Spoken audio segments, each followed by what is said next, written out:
डहाणू तालुक्यातील धानिवरी येथे 19 मे 2026 रोजी झालेल्या भीषण अपघाताने संपूर्ण परिसर शोकसागरात बुडाला होता। आज शिवसेना उद्धव बाळासाहेब ठाकरे गटाच्या पालघर जिल्हाप्रमुख गिरीश राऊत यांनी पक्षाच्या पदाधिकाऱ्यांसह जखमी व मृतांच्या कुटुंबियांची भेट घेतली। काळजाला थरकाप आणणारी अपघाताची घटना असून संपूर्ण जिल्ह्यात शोककळा पसरली होती। या अपघातग्रस्त ठिकाणी पोहोचून उबाटा गटाच्या नेत्यांनी संपूर्ण घटनेची माहिती घेतली। गिरीश राऊत यांनी सर्वप्रथम वेदांत हॉस्पिटल येथे जाऊन उपचार घेत असलेल्या जखमींची विचारपूस केली। यावेळी डॉक्टर विश्वास वळवे यांच्यासह अनेक शिवसैनिक उपस्थित होते। जखमींच्या प्रकृतीची माहिती घेत त्यांनी डॉक्टरांशी चर्चा केली। अजूनही अनेक जखमी रुग्णालयात उपचार घेत असून त्यांची प्रकृती लवकरात लवकर सुधारणा व्हावी यासाठी डॉक्टरांची टीम देखील सतत लक्ष ठेवून आहे। यानंतर उबाटाच्या गटाच्या नेत्यांनी बापूगाव येथील लाखातपाडा परिसरात जाऊन अपघातातील मृत व जखमींच्या कुटुंबियांची घराघरात जाऊन भेट घेतली। दुःखाने खचलेल्या कुटुंबियांना मानसिक आधार देत या कठीण काळात पक्ष तुमच्या पाठीशी खंबीरपणे उभा आहे असा विश्वास त्यांनी दिला। गावातील वातावरण अत्यंत भावनिक झाले होते। अनेक कुटुंबांमध्ये अजूनही आक्रोश आणि भीतीचे वातावरण कायम असल्याचे चित्र पाहायला मिळाले। या भेटीदरम्यान ठाकरे गटाच्या पदाधिकाऱ्यांनी प्रशासनावर जोरदार प्रश्न उपस्थित करत संतप्त भूमिका मांडली। अपघाताच्या वेळी राज्यपालांनी उपलब्ध करून दिलेल्या रुग्णवाहिका घटनास्थळी का पोहोचल्या नाहीत, त्या नेमक्या कुठे गायब झाल्या होत्या असा थेट सवाल गिरीश राऊत यांनी उपस्थित केला। जखमी रस्त्यांवर तडफडत होते पण मदतीसाठी व्यवस्था दिसली नाही ही अत्यंत गंभीर बाब आहे असेही त्यांनी स्पष्टपणे म्हटले। याचवेळी डॉक्टर विश्वास वळवे यांनी पालघर जिल्ह्यात अद्याप अत्याधुनिक ट्रामा सेंटर उभारले गेले नसल्याबाबत संताप व्यक्त केला। महामार्गावर वारंवार भीषण अपघात होत असताना पालघरसारख्या जिल्ह्यात ट्रामा सेंटर नसणे ही प्रशासनाची मोठे अपयश आहे। स्थानिक आमदार खासदारांनी आपल्या निधीतून यासाठी पुढाकार का घेतला नाही असा तिखट सवाल देखील केला। स्थानिक नागरिकांनीही महामार्गावरील वाढत्या अपघातांबाबत तीव्र नाराजी व्यक्त करत तातडीने सुरक्षा उपाययोजना राबवण्याची मागणी केली। धानिवरीसारख्या घटना पुन्हा घडू नयेत यासाठी प्रशासनाने केवळ आश्वासने न देता प्रत्यक्ष कृती करावी अशी भावना ग्रामस्थांनी व्यक्त केली। या भेटीदरम्यान ठाकरे गटाचे पदाधिकारी, शिवसैनिक आणि स्थानिक ग्रामस्थ मोठ्या संख्येने उपस्थित होते।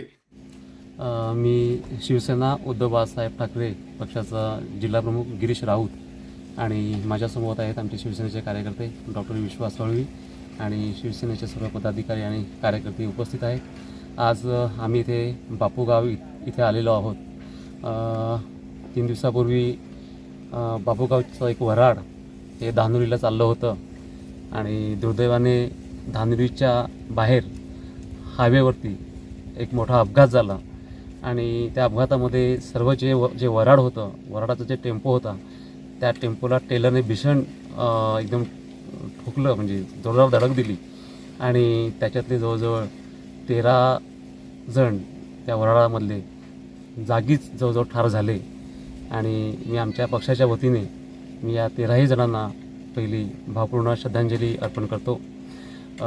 त्यानंतर आम्ही वेदांतामध्ये गेलो। वेदांतामध्येही 13 जण जवळजवळ ॲडमिट आहेत।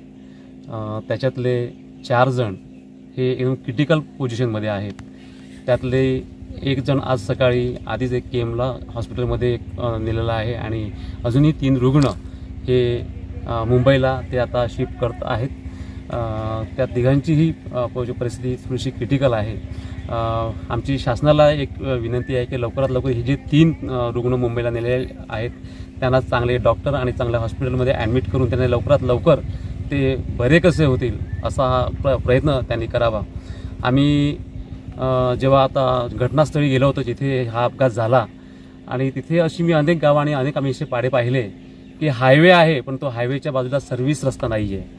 मी शासनाला विनंती करीन की लवकरात लवकर असे जे काही पाडे आहेत किंवा अशी जिथे गावं आहेत जिथे अनेक लोक तिथे येतात आणि सर्व्हिस रस्ता नसल्यामुळे त्यांना असं आडमार्गाने वगैरे असं जावं लागतं, तर ते होता कामा नये म्हणून लवकरात लवकर शासनाने तिथे हे सर्व्हिस रस्ते घ्यावेत। जी काही लोक ह्या अपघातामध्ये जे दगावलेले आहेत, जे मृत पावलेले आहेत त्यांना शासनाने काहीतरी अशी एक घोषणा केलेली आहे की आम्ही त्यांना 5 लाखाची मदत त्यांना आम्ही देऊ। परंतु आमची पुन्हा एकदा विनंती आहे की अजून त्यांच्यापर्यंत काहीच पोचलेलं नाही, तर तुमचे सर्व निकष शासनाने बाजूला ठेवून लवकरात लवकर या सर्व यांचे मृत पावलेले आहेत त्यांचे जे काही नातेवाईक आहेत ते ज्यांचं कुटुंब आहे त्या कुटुंबियांना लवकरात लवकर मदत त्यांनी पोहोचवली पाहिजे. मागे एकदा धानवडी येथे 3 ॲम्ब्युलन्सचं उद्घाटन झालं होतं आणि त्या उद्घाटनाला राज्यपाल स्वतः उपस्थित झाले होते. परंतु जेव्हा ही घटना घडली आणि त्यावेळेला खरोखर ॲम्ब्युलन्सची तिथे गरज असताना त्या 3 ॲम्ब्युलन्सपैकी एकही ॲम्ब्युलन्स तिथे उपस्थित नव्हती. वारंवार लोकांनी त्या ॲम्ब्युलन्सवाल्यांना फोन केले परंतु त्या ॲम्ब्युलन्स कुठे गेल्या होत्या ते माहिती नाही आणि एकही ॲम्ब्युलन्स तिथे हजर नव्हती. त्याचाही आम्ही इथे निषेध करत आहोत. आणि पुन्हा एकदा हे जे आमचे मृत झालेले जे आहेत लोक आहेत आमचे त्यांचं निस्वार्थ म्हणजे त्यांचं काहीही चूक नसताना त्यांना हे आपला जीव आपला प्राण गमवावा लागलेला आहे. त्यांना मी आमच्या पक्षाच्या वतीने आमच्या कार्यकर्त्याच्या वतीने भावपूर्ण श्रद्धांजली वाहतो.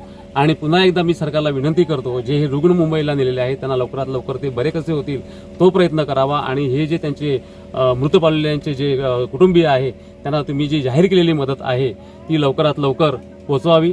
आम्ही आमच्याकडूनही आमच्या पक्षाकडून आमच्या पदाधिकाऱ्याकडून आम्ही जास्तीत जास्त पाठपुरावा करू की यांना ती मदत कशी मिळेल. आणि हे जे काही मृत पावलेल्यांचं जे काही नातेवाईक आहेत त्यांनाही आमच्याकडून काय मदत करता येईल तेही आम्ही निश्चितपणे प्रयत्न करणार आहोत.